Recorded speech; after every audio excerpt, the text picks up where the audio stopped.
A very good morning, students. This is Dr. Binduja, working as an assistant professor in the Department of Zoology, Bharati Women's College, Chennai. Today, we are going to see about an introduction to biostats.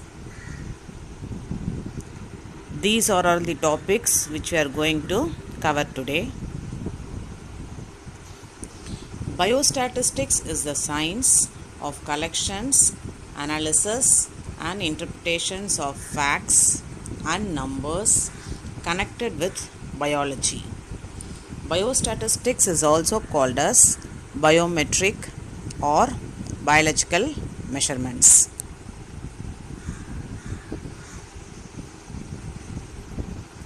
This picture is an example to explain the biostatistics concept. In this picture, we can see a beautiful pond. The water sample in the pond represent the population.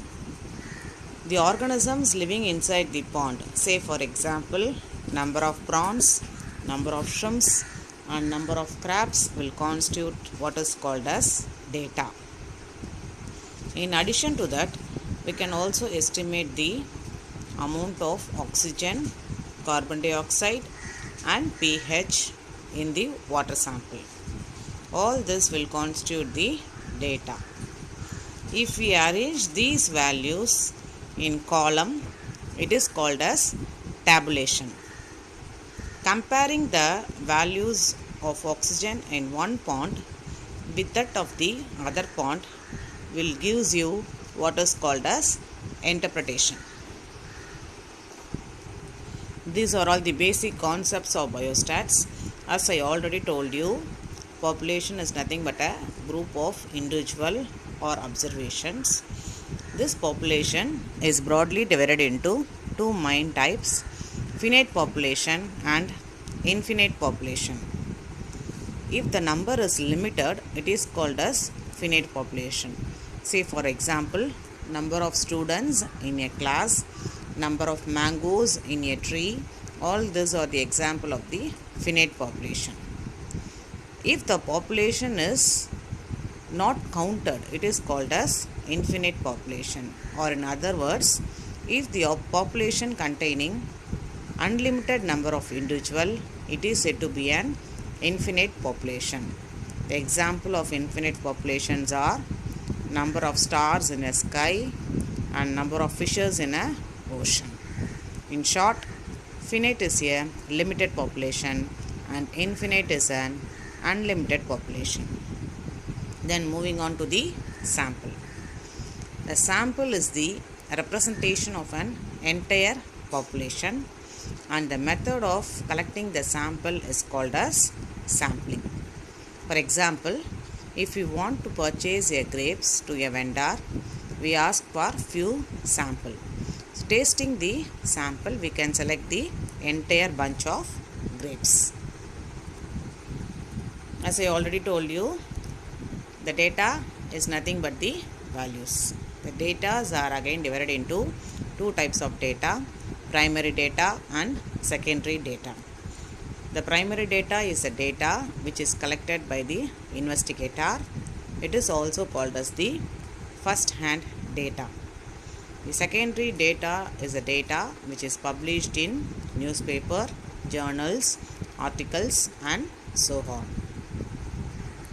The variables are nothing but the values assigned to an particular items. The variables are divided into quantitative variables and qualitative variables. From the name itself, we can understand quantitative variables are measured variables and qualitative variables are cannot be measured. The quantitative variables is again divided into two types of variables: discrete or discontinuous variables, and again is continuous variable. So the discontinuous or discrete variables will be in the whole number. Example is number of trees in a grove. It cannot be in a decimal. Whereas the continuous variables are in decimal. The examples of continuous variables are height of a students, weight of a students, and so on. All this cannot be in a whole number. It can be in a fraction or decimal. Now we are moving on to the final part of the lecture. These are the some notations which are most commonly used in biostatistics.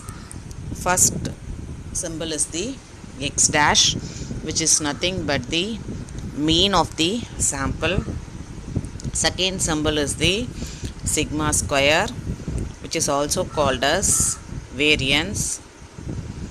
This variance is nothing but the square root of standard deviation.